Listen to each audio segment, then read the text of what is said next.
watching my channel. Just got up.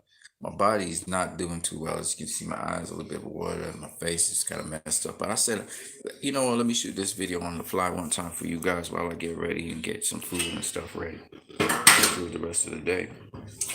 So, one of the first things I want to talk to you guys about, that I was just talking about actually, was a lot of people trivialize the accomplishments of fighters today.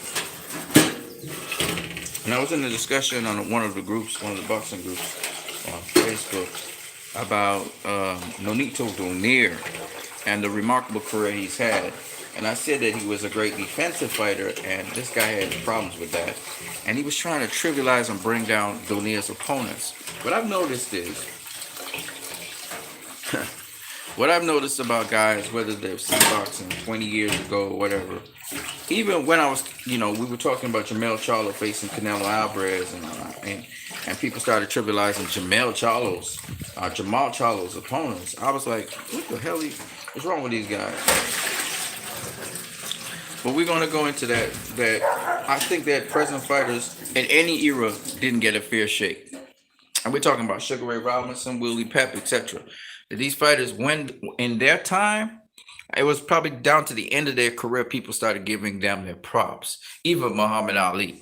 Muhammad Ali, he wowed the world with the Rumble in the Jungle. But even then, people were saying things about Muhammad Ali. And it's not, I mean, he was moving all around the world, talking, educating people. Shout out to J. Holmes Miles HD. Good morning, sir. It's morning by you. Where do you live, by the way? Talk to me, man.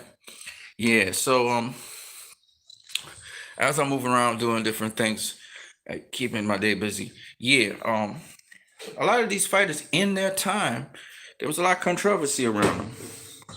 And it's just interesting that because there wasn't social media back then, a lot of people don't know this. I was just talking about New York. All right, shout out to New York in the building. How's everything going there? How are you dealing with the COVID situation? A lot of people don't understand that. They don't understand that every fighter in almost every era, people were actually talking smack about him. But it wasn't as prevalent as it is today because of social media, and people can hide behind an anonymity. And so what happens is they can hide behind that and say what the junk that they really want to say, and be racist and be unfair and be biased and stuff, and pick their fighter and just put on another fighter because of that. Let me put this phone right here. Cool. Glad to hear that you're doing all right, man. What kind of exercises do you do in the morning? So I found that there you go. Yeah, I found that this is happening every single era, and these people who usually talk and troll and say bad things about really people who are very accomplished in life. Usually these people are the minority. They're not actually the majority of people, which I found very interesting. But still, at the same time, you find that from the studies that I looked at and the people and the research I did, that a lot of times the further away you move from that point in history is the more people lie about it. They're very dishonest. And of course, the person being a living legend that they are, people start to accept them because they're outside of the game. Kind of like boxing, one of them weird sports. It's a very subjective sport. So it's like, it's king of the mountain, and everybody's trying to topple the king off the mountain. When the king leaves the game and he's done, he's retired, all of a sudden, people start very gradually speaking favorably of that person. Rocky Marciano was hailed as one of the greatest heavyweights of all time. Okay, Joe Louis was hailed as one of the greatest heavyweights of all time. But when the Bum of the Month thing was going on, people were really carrying on about Joe Louis. Now we talk favorably about him, but it was like, man, you're fighting cab driver. Let me give you a perfect example. All right, everybody praises Joe Louis today, right? And I'm gonna show you how people are sheep. Okay, everybody praises Joe Louis, 26 championship fights, blah blah blah, blase. The usual, some push-ups and sit-ups. Nice. Well, let's do a little exercise right now. You did push-ups, you did sit-ups, but you didn't do squats. Squats. You want to get a really good workout, do squats. So we'll do that in a minute. But I was saying about Joe Louis that who are the notable people that Joe Louis beat? Like the Hall of Famers, the world beaters. Who are they? Name one. And you will find that a lot of people don't know that a lot of them are sheep. They just go with historians. But a lot of people don't know who were the Hall of Famers that Joe Louis beat. But of course, we all remember the Jersey Joe Walcott fight, and he's a Hall of Famer. That was one of them. But who else? Think about what I'm saying. And everybody remember Max Schmeling. Joe Louis became an icon because he beat Max Schmeling. And Max Schmeling was associated with Hitler and Germany at the time. So we remember that because it was a key social time in history and somewhat of a key turning point. When Schmeling beat Joe Louis, it seemed to have given the Nazis the certification that the Aryan race was superior. But then 2-3 years after, Joe Louis is the champion. Max Schmeling has to face Joe Louis, and Joe Louis beats Max Schmeling, and that's sort of a symptom or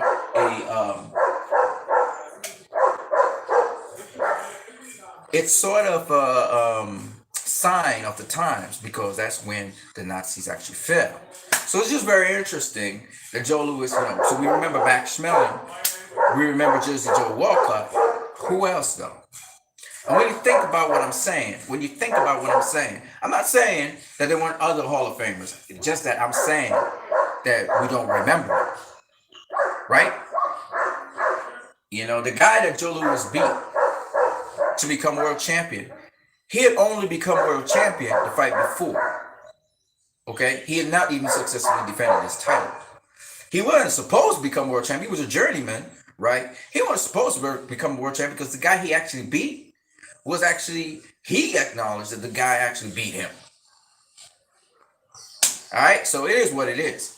But at the end of the day, my point is, people esteem these guys, because we're so far away from these guys in history, they esteem them a certain way. KP from KC, salute, my brother. And because we just take the word of these people, they're historians, they'll know this. We don't go and look it up ourselves. What the hell is wrong with those damn dogs? Like, it's making a whole set of fucking noise. Anyways, point is that, I don't know why.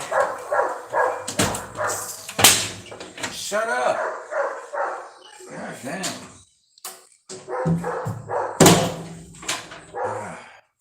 Yeah, anyway. So, because of that, we rely on, but because he's so far away from us, we esteem these people so very highly. But back in their time, these people got flack too. You know what I'm saying? I don't know, man. There's some people working in the street doing some street work, and the dogs probably saw them and just started going crazy. Like, I don't know why they so. Like, I shoot a video and sometimes all kinds of shit happen. It's the energy problem. Yeah, anyway, back to what I was saying. So, while I make this food here. So that, my point anyway is this, right? That fans are fickle, one, but fans who actually know boxing. And the problem with fans, and I do have a problem with fans, is a lot of fans just talk what they feel, meaning their emotions. They talk from emotion. They don't talk from a factual perspective. Even the ones who have seen all these great fights in the past, the OG guys are attached to the OG way. And they're attached to the OG,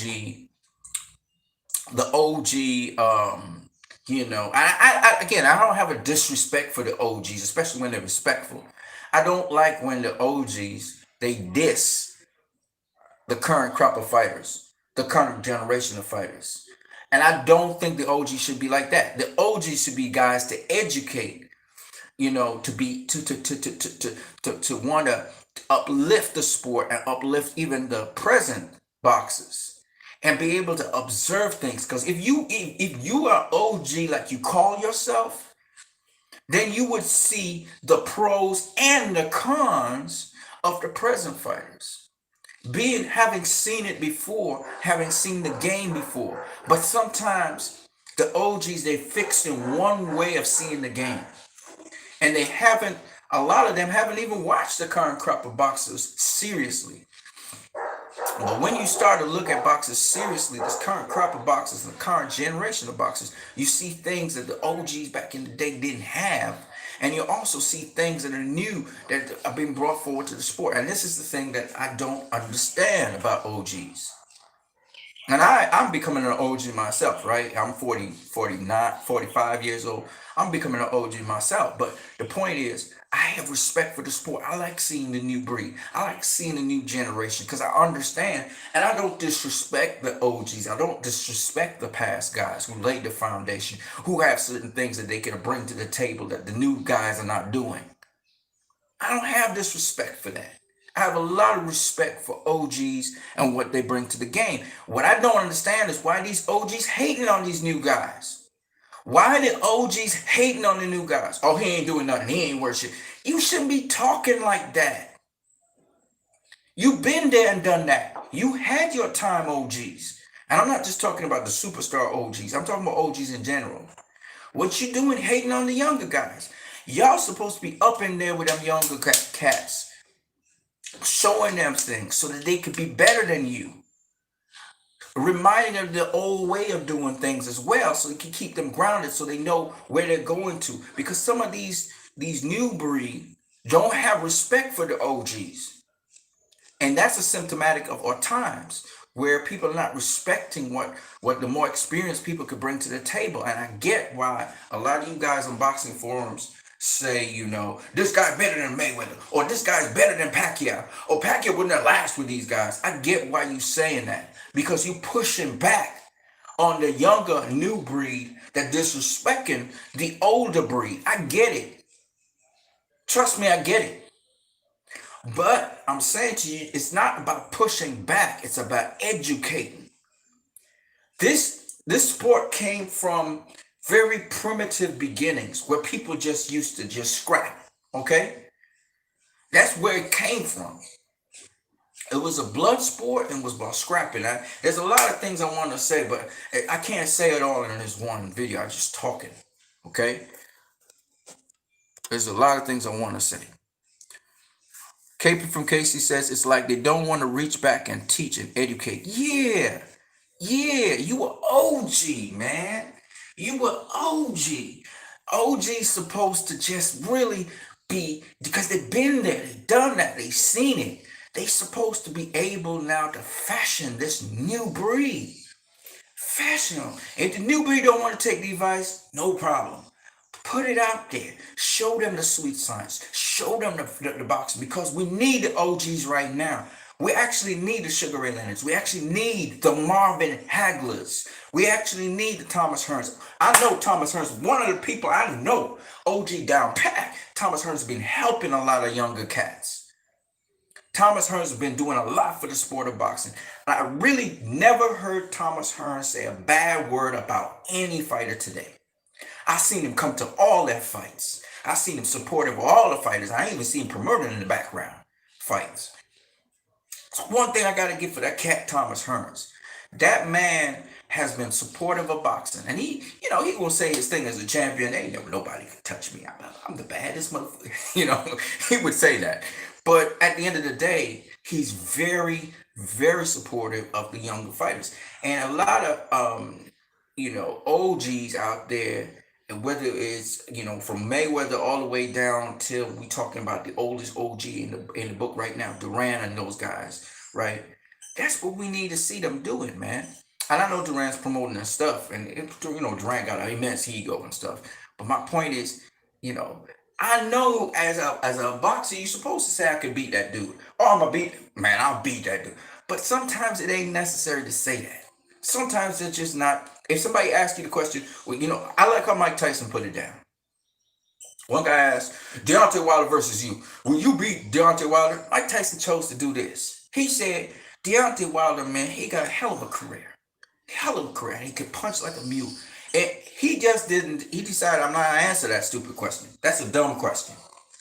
Why would I pit myself against a brother? You know, why do I need to show that I'm better than my brother? I'm not gonna go there. It's his time right now. I'm gonna talk about how good he is. You know, when you as an OG, and then the younger cats like Deontay Wilder, obviously they're younger. Like when Mayweather said he would beat Muhammad Ali, oh, he's a better guy than Muhammad Ali. You expect him to say that. He a young cat. He right now in his game. He right now fighting. He's a young cat. The OGs, man, we OGs know that everybody had their time. You know, Ali had his time, and he really blazed shine like a great a bright light to the world and educated the world on so many different things, not just boxing. So they understand why Floyd would even put his name with Ali, because Ali's name has so much cachet. You know what I'm saying? Because it wasn't just about boxing with Ali. It was a lot more than that. All right. So my point is the OGs will understand that. Now, how they respond to it, how Mike Tyson responded to Floyd was, you know, he tried to insult Floyd, where Floyd did have points, right? But my point is this: an OG don't handle situations by trying to slap a younger fighter. The obvious is the obvious. What don't need to be said don't need to be said. Everybody knows Muhammad Ali is what he is. Okay, there'll never be another Muhammad Ali. It's just what it is. People compare themselves to Muhammad Ali. You don't see Muhammad Ali comparing himself to nobody, right? Ali just sat there. That told you everything you needed to know.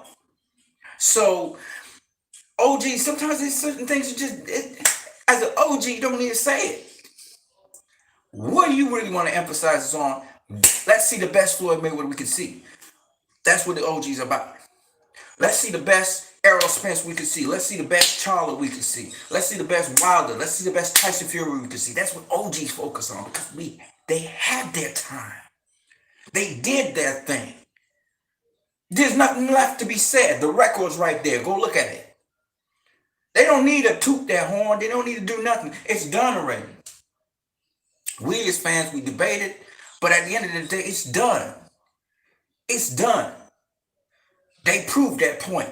They proved they were the greatest or the greats of their time. They proved that point. It's cemented in history. There's no need for them to debate that. That's for other people to debate. As an OG, that's what we're saying. You anytime you got, I've been hearing OG saying, man, if I was in his time, I'd whoop his ass. I'm like, OG, you reversing the script. He's supposed to say that about you. You ain't supposed to say shit about him. You the gold standard. You don't have to say nothing. You done already done what you done. That's why I like Thomas Hearns. He don't say nothing. He don't say nothing. He just helped the younger cats. Let the fans say that. And it don't matter what they say, because it's done already. What's done is done. Let me just get to you guys, and then we're gonna do the exercise thing. Jay Homer says that looks bad, bro. Them OGs need to stop hating. #facts. Yeah, man. If you hating on a guy, it's because it's something he have that you wanted that you didn't get. If you gotta hate on a guy, you just flip the script, because when you have to fight down somebody, it shows that you're not satisfied with where you at. You still gunning. You like a contender. He like the champion. You dig what I'm saying? Ali was like the champion, and all the other cats behind him was contenders. They trying to be as great as he is. See what I'm saying? So Ali didn't need to respond to nothing. He done what he done. Okay? Cats like Jack Johnson. What's done? What don't need to be said don't need to be said. Jack Johnson, go check him out. If you don't know who Jack Johnson is, go check him out. What don't need to be said don't need to be said about Jack Johnson. You know what I'm saying? Everybody always leave Jack Johnson out of history. Like they're trying to leave out Floyd. Like there are people trying to forget Pernell Whitaker. There's certain black fighters, really black fighters, like they look black, okay? That people are trying to expunge from history. It's just what it is. Right? But Jack Johnson was one of the baddest motherfuckers on the planet. Do your homework on that, man. You want to talk about a great heavyweight? That was a great heavyweight. because he had to go against so much shit. So much shit. Because he was world champion. Because he was proving the culture and the system wrong. He wasn't just battling a guy in the ring. He was battling the fans, especially white America, and especially white male America. He was battling them. He was doing war with them. Okay?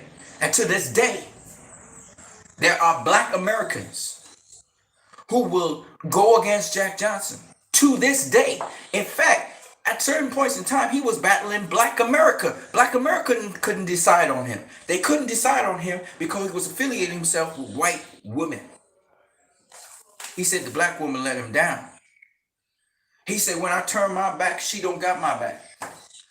She stabbed me in my back. He said, black America let me down. Jack fucking Johnson. Check that motherfucker out. That was a bad motherfucker. Okay? That was a bad motherfucker. But we don't hear enough about him. We don't hear enough about him. I'm just saying.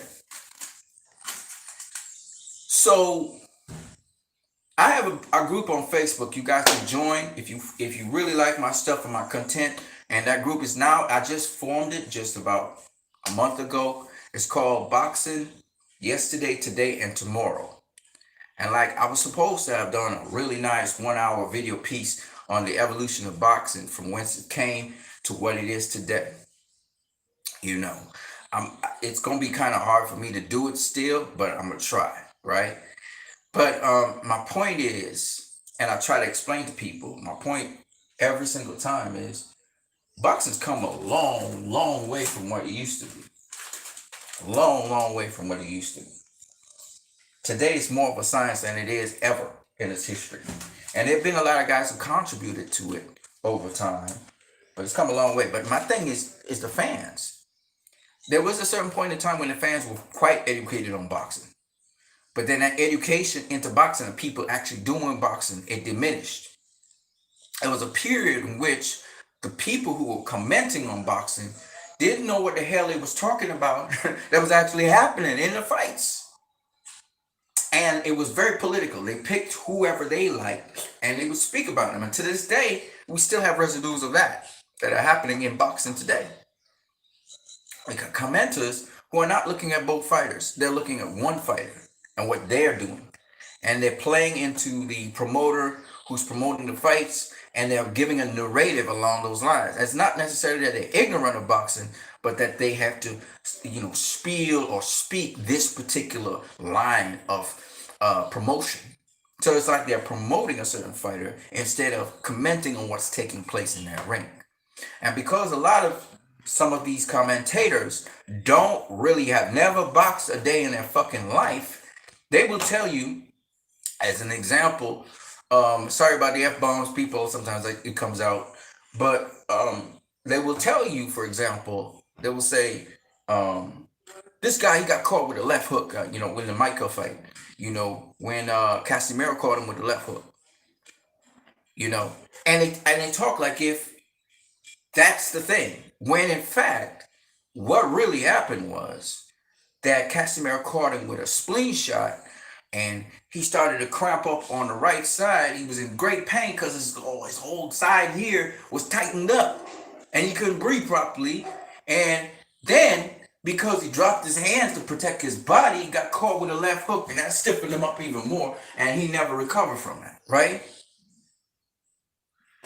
So that's what really happened. But it wasn't just in isolation. It wasn't Casimiro hit him this one shot, you know what I'm saying, and that really crippled him, and then he got caught with the left hook. No, Casimiro began the fight by working the body. The first shot he threw was a body punch. And he was softening up, so that when that shot happened, it was like, the weight that broke the camel's back, right? So in boxing, what happened to, for example, Jason Rosario versus um, Jamel Charlo, Mel, right? Jamel Charlo was constantly um, jabbing Rosario to the pit. When he had selective jabs, he wasn't just trying to be predictable and just pop a constant jab. He was selective in how he jabbed, what he jabbed, when he jabbed. Okay. The other thing was he was looking to throw left hooks and right hooks and power punches a lot. But what people forget is Casemiro was, Rosario was constantly being broken down. Right, early in the fight, he got dropped. He was getting broken down, but selectively. And even though he was coming as a pressure fighter, what a lot of people didn't realize is that Jamel was letting him come to him so he could counterpunch him. So when he opened up he feint, make him open up his defense, and then he would clock him. Okay? And so that's how he got him in those exchanges, and he was wearing him down. He was wearing him down. Now, this is another point, and this is just some, again, just boxing we talking here, right?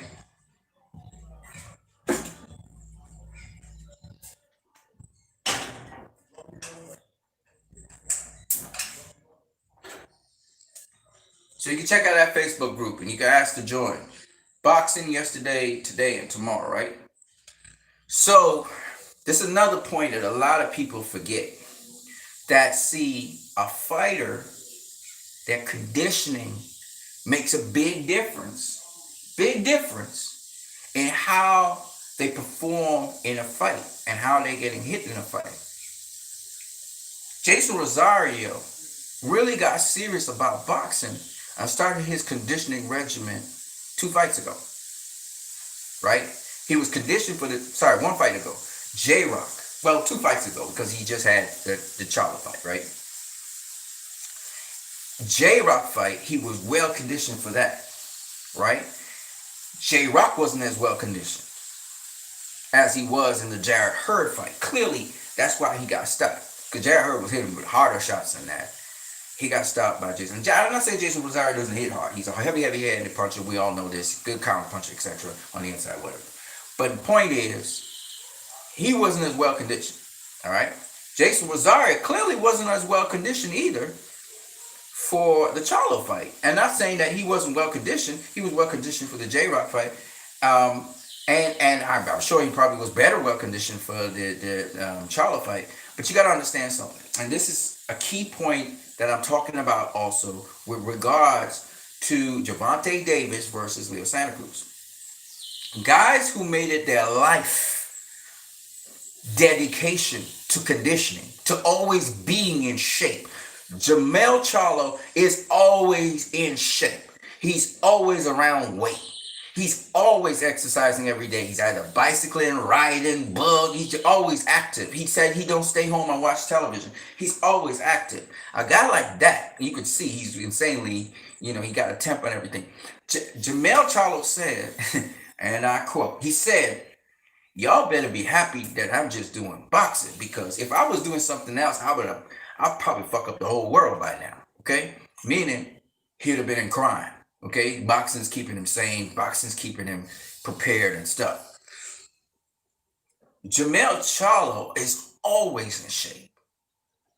Jason Rosario started being in shape and staying ready recently.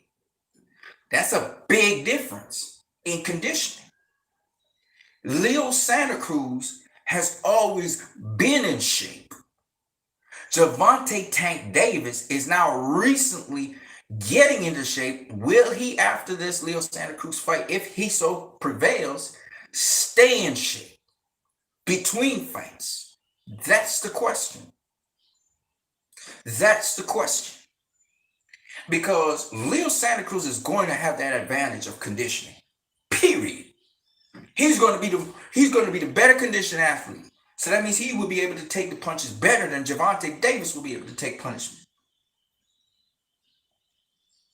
Okay? Jason Rosario went down on a really good body shot and didn't get back up because he was not well conditioned like Jamel Charlo was. The difference between Jason Rosario getting stopped, and Sergey Derevyanchenko making it to the finish line, even with a bust up face against Mao, who's at 160, is conditioning. Derevyanchenko religiously committed himself to being in shape and conditioned. Eastern European fighter. Golovkin, ridiculous conditioning. That's why he's able to take those punches. That's not something that they started yesterday. And whereas some throwback fighters in the throwback era, they would have gotten stopped.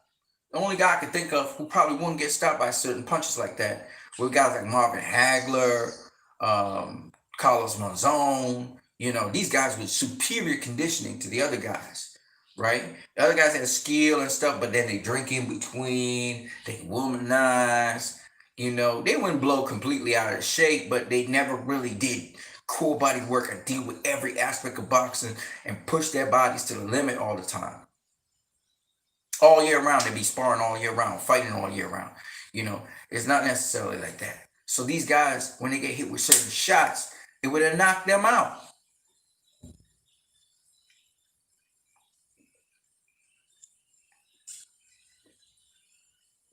So you know, when we talk about boxing, these are some of the things that I think fans just don't understand, right? They don't understand it.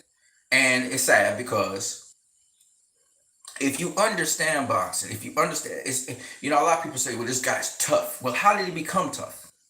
How did he become tough? How's he able to take a punch? He's training a certain way. He's conditioning his body a certain way. He has a certain kind of defense to be able to do that. You know, we always marvel at Mickey Ward and how he was able to take certain punches, and he was a tough guy. But it's how he put his body through. It's not just genetics, it's what he put his body through that allowed him to be that kind of fighter. And this is where an OG like Mickey Ward could break that knowledge down to the younger fighters. And maybe the younger fighters may not do it exactly like how he does it, but they would use the principles that he has, the commitment, the discipline.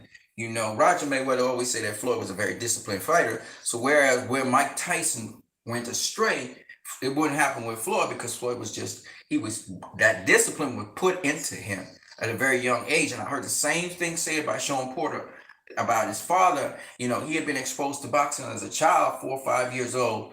He was in the boxing gym, you know, and his father was putting that discipline inside of him. And even though he didn't think of himself as, you know, ever fighting as a professional boxer until he was like 20 years old, boxing was a part of life for those guys, for him and his brothers. You know, they were in the gym all the time, religiously training. And that's why for Sean Porter, and you know, his father put into his mind that, you know, mental, the mind is the most important thing. Whatever you think, that's what you will be. So I think that sort of thing, that sort of thinking was inculcated into Sean Porter and Floyd Mayweather, made them predisposed to shoot and never to be sacked. Because I was talking to, who was it? Talking to somebody. I don't know if it was online or what. I think it was yesterday. No. I was watching the interview with, no, it was yesterday. Fight Hub's Marcus Vegas, right?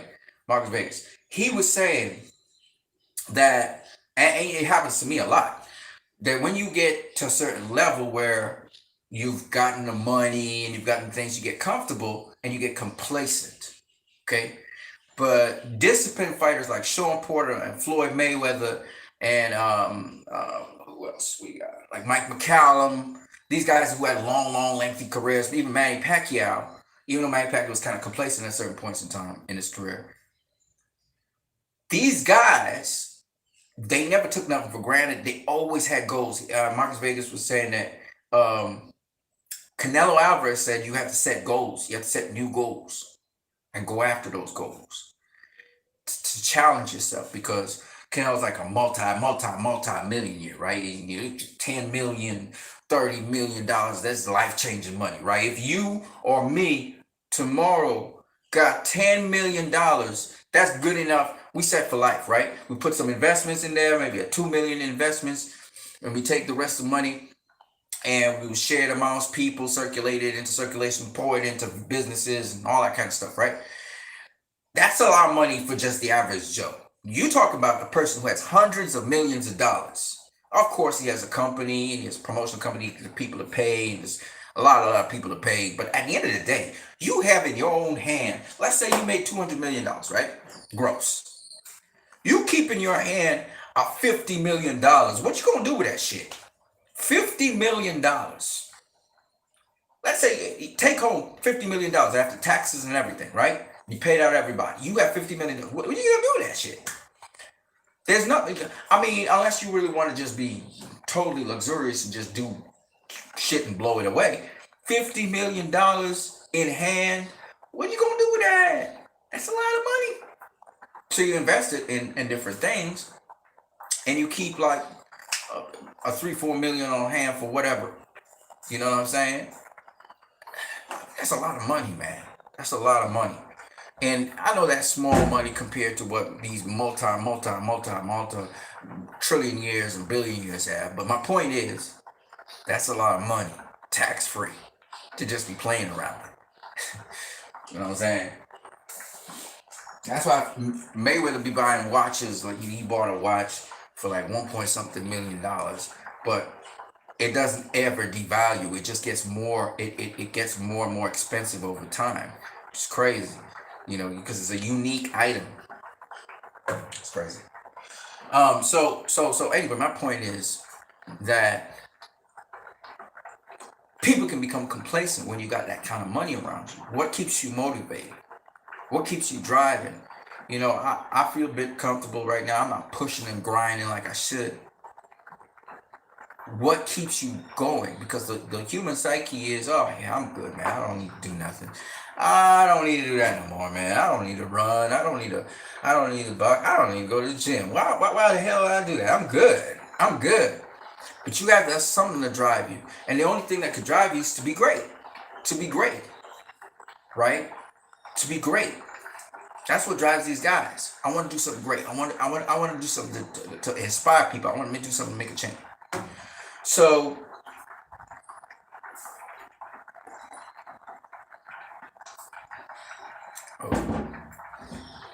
that's basically what I want to say for now, because there's a lot of other things I want to say, but suffice it to say, fandom and fans need to chill as well. Okay? A lot of fans are very emotional, and they talk out of their emotions. They're not talking facts at all. They just bring up things on the clip. I was just talking to a guy. I said, peace out, Ninja. I'm done with you. You know, because you talking some fucking shit, okay?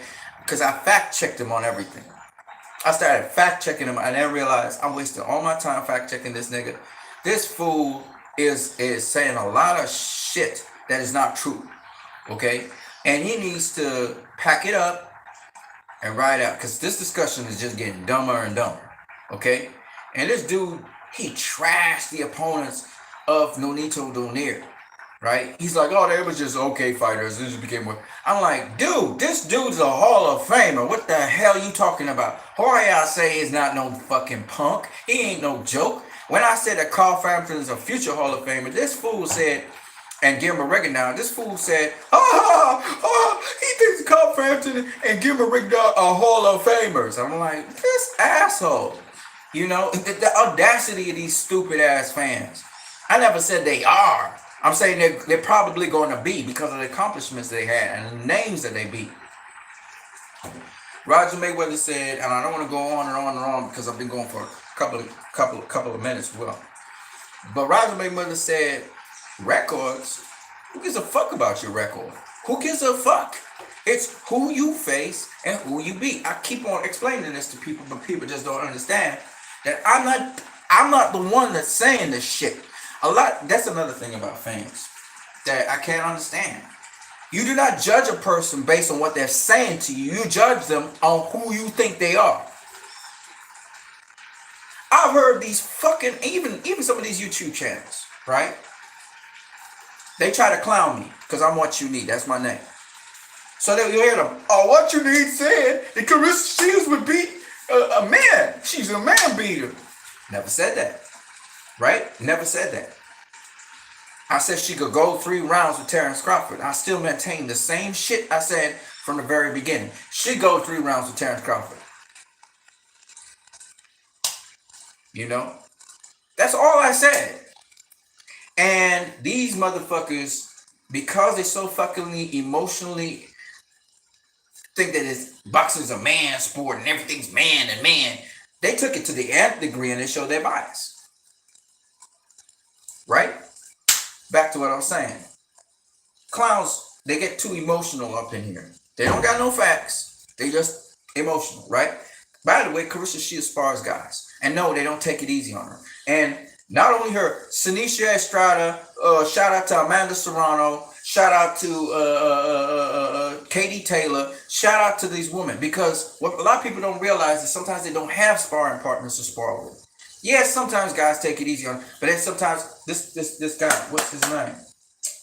Shit. He said he used to put his daughter in with the wolves because he said, don't take it easy on her because she gotta get better. Okay? And just because it's guys, all this testosterone bullshit, power don't mean shit in boxing. That's another thing Roger Mayweather would say. That's another thing Floyd Mayweather Sr. actually said on footage. Power don't mean shit. Power don't win you fights. Strength don't win you fight. Skills win you fights. It's what you know. I try to explain this to you people. I said, how do you beat a guy who's bigger and stronger than you? And he can punch harder than you. How do you beat a guy like that? How do you beat a guy like that? And he's longer than you. He's bigger, he's stronger, he's longer. You got to have the skills to be able to handle that. And just think, a lot of you guys don't think. If you've been a child and you've been sparring big ass, grown ass men, that's why I can't understand, for the life of me, I can't understand how somebody would say Thomas Hearns, he gonna knock out Floyd Mayweather. How the fuck that's gonna happen? He can't knock out Pernell Whitaker. He gonna knock out Floyd. He couldn't even knock out Wilfredo Benitez. And then this is an unknown guy called Alfonso Heyman. Go look it up. Go look up that fight. Alfonso Heyman versus Thomas Hearns. And they say Thomas Hearns was young in the game. Fuck out of here with that shit. Alfonso Heyman dropped Thomas Hearns. See, I'm just saying, because a lot of y'all just don't know shit about boxing. Let's not forget the amateurs where small, 5'6", 65, 66 inch reach. Aaron Pryor beat the shit out of Thomas Hearns. 2 standing 8 counts. I'm not saying Thomas Hearns didn't hit him with some right hands, but I'm just saying he beat the shit out of Thomas Hearns. Okay? How did they do it? That's what you gotta ask yourself. Okay? Mayweather, he been fighting since he know himself. He been punching doorknobs when he's a little baby. You gonna tell me Thomas Hearns, he had his uncle's name was Roger fucking Mayweather, the Black fucking Mamba, man. You wanna talk about Thomas Hearns? Fucking right hand. Roger with that right hand, that jab, right hand. Same Thomas Hearns style. From Michigan, the Midwest, Detroit. You telling me this super featherweight champion, this super lightweight champion, you telling me that this dude who was giving Floyd the work, they sparred a lot, okay? You just look at the training sessions that Roger do with Floyd. Look at the mid work, man. But Roger be punching that jab and Floyd be just slipping it. All the head movements to slip the jab. The bob and weave movements he learned from Jeff Mayweather. Roger been fucking training this dude. The Black fucking Mamba. You could tell me, what the fuck you talking about? The Black Mamba be training this ninja, but Thomas Hearns gonna knock him. That ain't happening. It ain't happening. It never happened and it would never happen. I don't care if Thomas Hearns was in his greatest prime ever. That was never going to happen. Why? Because he grew up fighting bigger fighters than him. He a little guy that was always fighting bigger guys. Always. When you got a 10-year-old kid sparring 20 and 30-year-old grown pro fighting men and dealing with them, Thomas Hearns wouldn't be a problem. Shit. You put Floyd in there with a heavyweight, it wouldn't be a problem. Because he grew up fighting bigger guys. He might win the fight. You know what I'm saying? He might land punches on the heavyweight, but he sure as hell ain't gonna get stopped. You know what I'm saying? He's not gonna get stopped. When you are 10 years old, you're a short little something, right? And Floyd's a short guy to start with. He was 5'8", probably pushing it. He could be 5'7", right? He a short dude. Sturdy but short, okay? How's a short dude? Yeah, he got 75-inch reach, but then again, most of the guys he fight with are around that reach anyway, okay? But anyway, that's besides the point. The point is, he's a short guy, okay? And when he's 10 years old, 12 years old, his father's putting him through the ringer, right? Having to spar big-ass grown men who actually are pro boxers, right? Putting him in the ring with them. Putting him in the ring with the Lions. And let him swim for himself, right? In the shark border. He was handling himself. He said they couldn't touch me. They couldn't touch me, right? Okay. Pernell Whitaker. Come on, man. Come on. Hearns ain't touching Whitaker. Whitaker make him look like a fool going around and around in a circle. And there is a formula to beat Pernell Whitaker, I've realized. But that's another story for another day. But the point is, he was not going to beat Pernell Whitaker. Oh, he was not going to stop him, sorry. He wasn't going to stop Pernell Whitaker. He might have beaten him, but he wasn't going to stop Pernell Whitaker. He had to lay a glove on Pernell, though. I just don't see that happening. But hey, right? Pernell Whitaker, man. Like, these are defensive fighters, right? Mike McCallum would have been a problem. He was not going to stop Mike McCallum. That rocking to the left and rocking to the right, that woo, woo. Come back with something.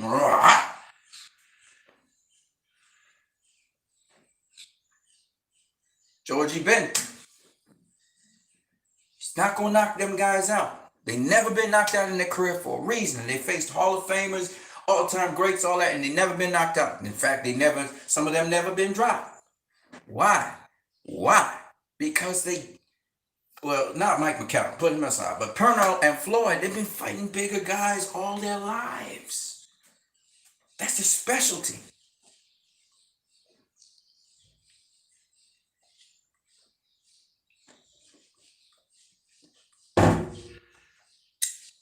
You know what I'm saying? Fans need to understand these things. Fans be talking all kinds of emotional stuff from their emotions or their nostalgia. They're not really breaking it down. Oh, this guy was too big, too strong, too fast, too long. That's the kind of shit that we got to deal with. It's stupid. Now, you tell me Jermall Charlo versus Terrence Crawford, I understand you. I'm going to tell you why. Terrence Crawford hasn't fought at 154. And he hasn't proven himself at 147. He got skills, no doubt about it. But when you think about Jermall Charlo, this is the thing that I say. He can box. Okay, we've seen his skill set just recently with Jason Rosario. We've seen him with Varnes Monterosa. He's pretty and everything, but he focused on power. And he focused on getting guys out of there. And that's why he's with Derek James, right? He's trying to get you out of there because he don't want it to go to the judges, right?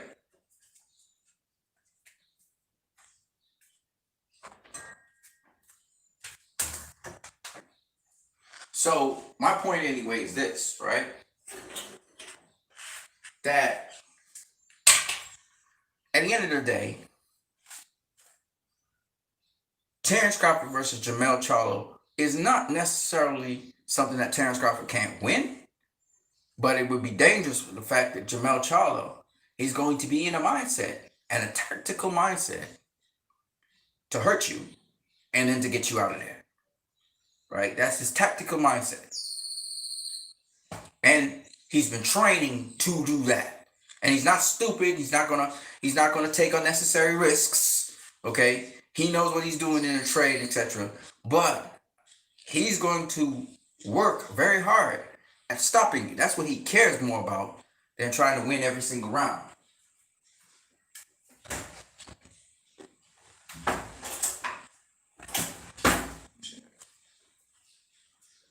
So my thing is this. I'm not saying Terrence Crawford can't win that fight. I would never say something stupid like that. Terrence Crawford got skills. But to just hop up in weight class without any preparation whatsoever to get up to a higher weight class. You're not in the weight class all the time. You've never acclimatized to it or anything. You're just going to jump up in weight and take on the best fighter without ever having meditated on it or anything and feel you could just beat that dude. No, you have to have, part of conditioning is getting used to the weight class or getting used to the strength of the fighter.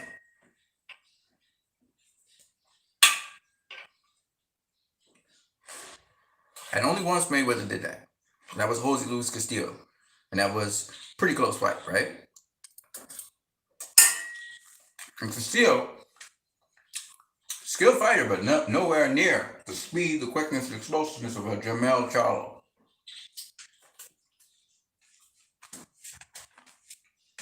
And Jermell Charlo don't have chin issues. He don't have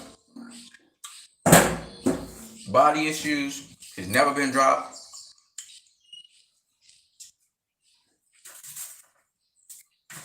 And he's a smart fighter. And he's got skills like Mayweather. Not as refined. He's a little bit more flawed, but he's got skills like Mayweather. He's always the pretty one. He ain't pretty anymore. He's trying to kill people.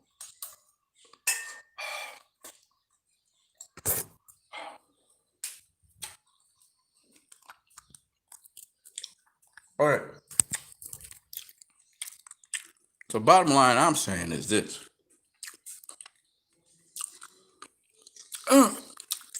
Terrence Crawford also hasn't come up fighting bigger fighters than himself. He hasn't. He fought mostly guys his size or smaller. He's always been the bigger guy. Which is another point worth noting. Okay?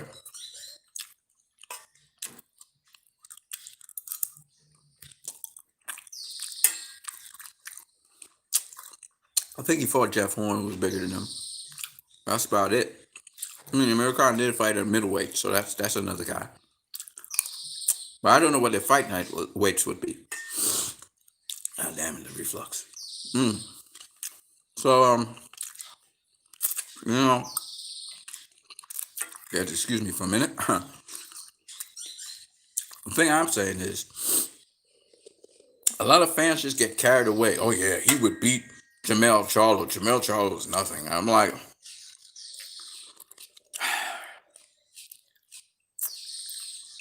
the stupid things the fans say. Because you're a Crawford fan? I mean, come on, be a realist. I'm a Canelo fan. I'm hearing that he ducked Mel, and then he ducked also Mal. I want to hear it. I call it duck. I know it's not really a duck because he faced Kovalev instead of Mal. Mal was his mandatory. He didn't want to face Mal. I always found it strange that Andrade and Mel and Mal were all in the same division as him in 154. He never mentioned them once. He never said he wanted to fight him once. Okay, they didn't have the resume and record. Now they're two divisional champions. You're quick to want to face Billy Joe Saunders than face Andrade or Mal. You're quick to do that. And Billy Joe Saunders is a two divisional champion as well. But he don't got no J-Rock on his resume.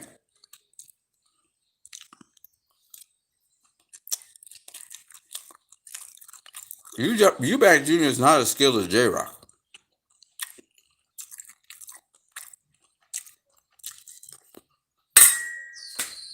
That's what it is.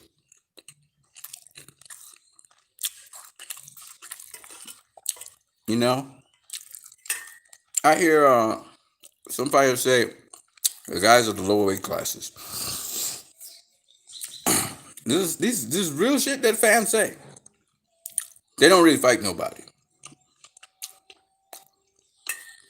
And I showed that when pound for pound came back, ranked number 9 and number 10 were two Asian fighters. And they have spectacular Asian fighters with spectacular records, who are now in the Boxing Hall of Fame.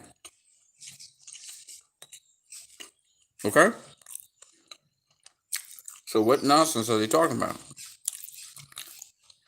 The low weight classes are just as important as the high weight classes. They're not as recognized, and my boy, Intangible Boxing, will testify to that. There are good fighters down there. Some of them are long-reigning champions. Not as many unifications, but the technique of the guys is tighter. Every now and then somebody comes along that knocks out everybody. Yes, most of the fighters come from Asian. They fight among Asian fighters, but you also got Mexican fighters up in there and big name fighters up in there. You look at Donaire, who's supposed to be this Asian fighter. He's really from American based, but he fought everybody. Everybody. There's nobody that Donaire didn't face. From flyweight all the way up to super featherweight for everybody. So I don't think it's fair to say that. Say that you don't watch those divisions that much, but don't say that they fight nobody, man. It's not true.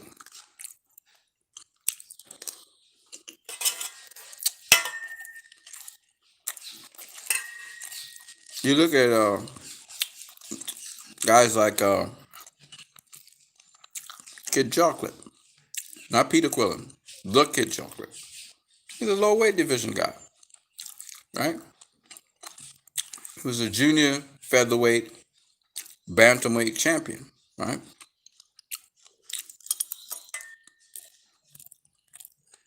I think he fought as high up as lightweight. And a lot of people don't respect that. They don't respect the lower weight divisions, but they got their shine with Roman Gonzalez, Chocolatito, Ricardo Lopez, El Finito. He was the lowest of the low divisions. He was minimum weight and light flyweight.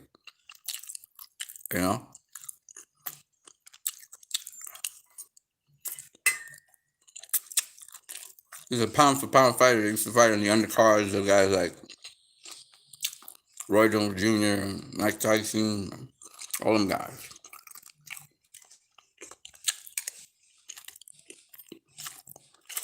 So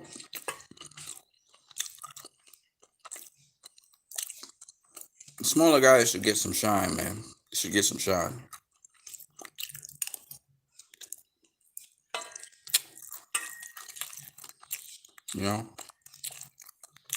Henry Armstrong was a featherweight. Shit. Willie Pep was a featherweight.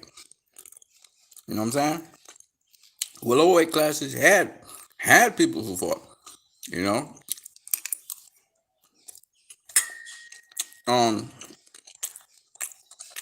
We had guys who were strawweights, aka minimum weights. Okay? Great strawweights. So I don't believe in that. I don't believe in that.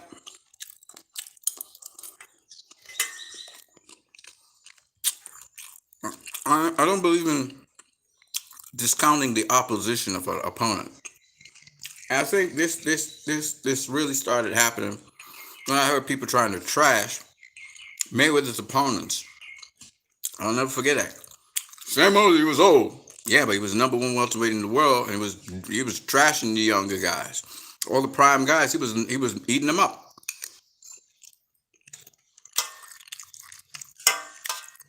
So yeah, he had some age on him, but he was tearing ass. Pacquiao didn't want to face him at that time. When he was red hot, Pacquiao didn't want nothing to do with that. He was like, catchweight? Mosley was like, no.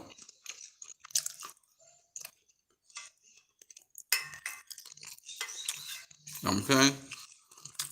Ain't nobody want to fuck with Mosley.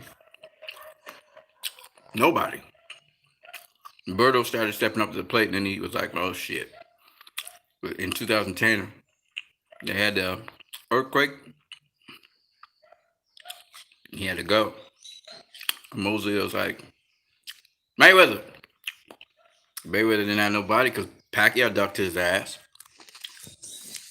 You know? I'm not saying this. Roger Mayweather said it. Mayweather Sr. said it. He said Pacquiao ducked his ass. Why didn't he take the test? Ducked his ass. Jeff Mayweather says the same thing.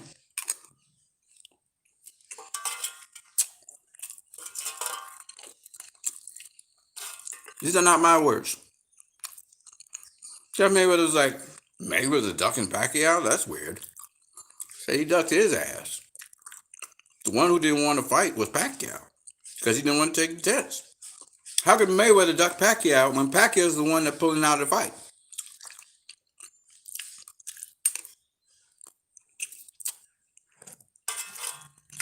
Then they said Pacquiao was old.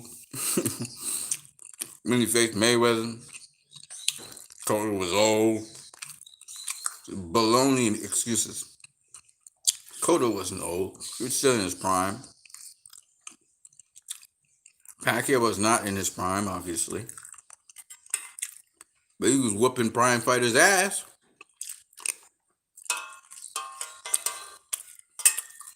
Three prime fighters in a row. One was coming up for a loss. Rios, Bradley, Algieri. Three prime fighters. One undefeated prime fighter, Algieri. Whooped their ass. Okay, he wasn't in his prime. But he's whooping prime fighters' ass. EC1C1 says Floyd older than Pac-Man, though. Yeah, he was older than Pacquiao. That excuse is, well, you know, he hardly take punishment, so he could. Floyd wasn't in his prime either, right? He wasn't in his prime at all when he faced Pacquiao. Prime Floyd had left the building. The last time you guys saw Prime Floyd was against Marquez, right? We could even push it to Mosley. Not really Mosley. It was Marquez. Yeah. Actually, it wasn't even Marquez. If you really think about it, it was Hatton. Hatton was the last time we saw Prime Floyd. If you compare Floyd's performance at Hatton, because Floyd wasn't just this pot shotter. He used to throw combinations. You look at the Ricky Hatton fight, he was throwing combinations. You know, his hands were still kind of okay. He said he really tried to take care of his hands to make sure he could knock out Hatton in that fight. That's a rough and rugged fight. Hatton's a difficult opponent.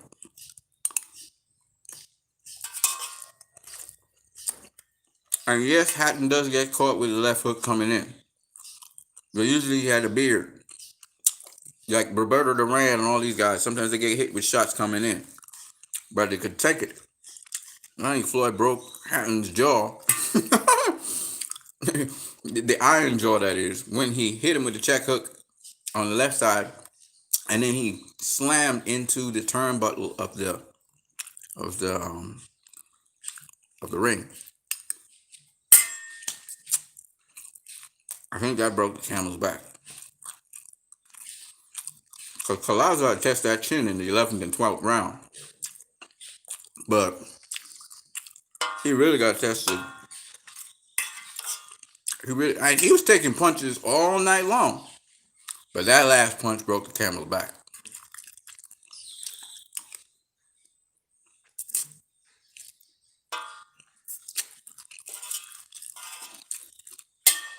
Broke the camel's back. Hatton was known for his jaw. He was a tough dude. You couldn't stop him, and he kept coming.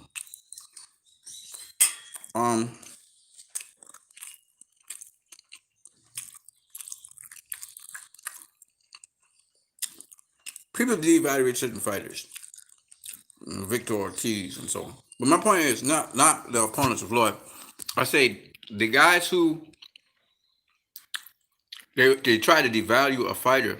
It's by showing that the guys who faced the fighter, they were nothing. That's how they try to do it. You know? But you got to be able to give a fighter their due props when it's time. Donaire had a hell of a career. He fought 18 world champions and beat 13 of them. That's a fucking hell of a career, man. You know?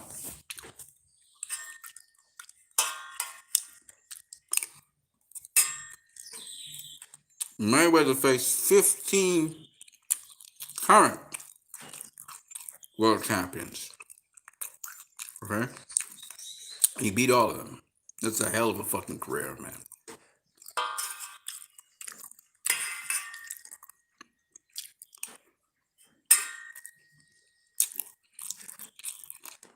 Pacquiao faced 20 world champions, or no, I think he faced more than 20 world champions. I think he beat 20 world champions. You know, Chavez faced 30-something world champions, beat, or something like that. Some number like that, I think it is.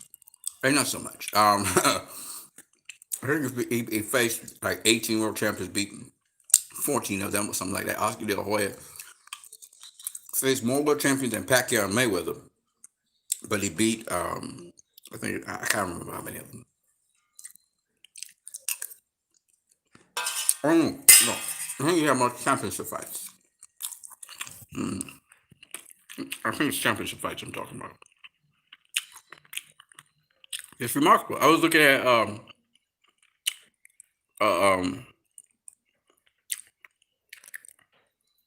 who was he? South Korean fighter. He had like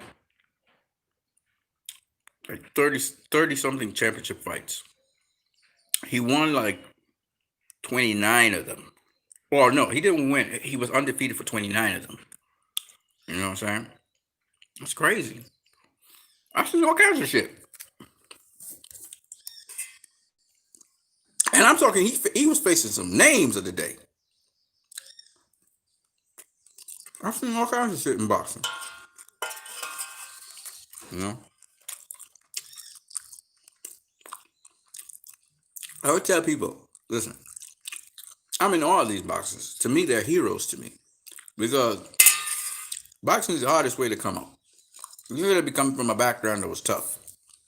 And for you to achieve all that success in a cutthroat kind of business that is boxing, where people exploit you to the hilt, you know, you come out of there with some money in your pocket and some good health, shit, I salute you, ninja.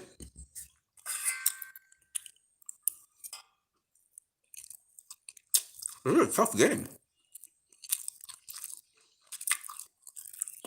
It's the only sport where fans who don't know shit can chirp and talk. All other sports, at least, there are certain basic rules of the sport you should know. Not boxing. So a man who don't know what the fuck he just watched in the ring could bad talk you about your performance. Even though it was a great performance. Because he just don't like you. Or he just feels a certain way. It's the dumbest thing ever. For a sport where men sacrifice their lives and put their lives on the line, some of the fans are sure stupid.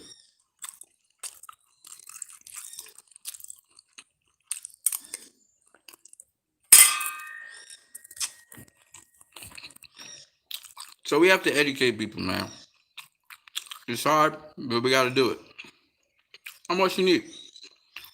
If you like this channel, don't forget you can share, subscribe, donate via Western Union MoneyGram. I'll catch you guys later. Don't forget, the boxing group is boxing yesterday, today, and tomorrow. I put up stuff now a little bit on occasion. I'll be putting up some more materials soon. Shout out to all those boxing channels that I usually ask you guys to subscribe to. Of course, Troy Killer Entertainment, Fight Hub TV, Marcus Vegas. Shout out to World Championship Boxing.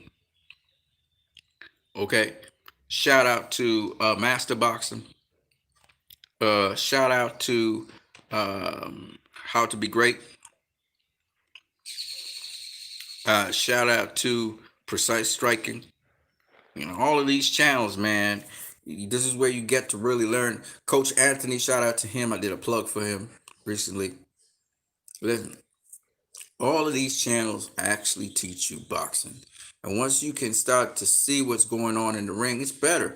And then you can start to find out more about certain things that you see. So you won't be ignorant like some of these ignorant fans that just be opening their mouth and talking. I wish fans had more respect for the sport. So they ask questions instead of making statements as if they know something. You know what I mean? Peace, I'm out of here.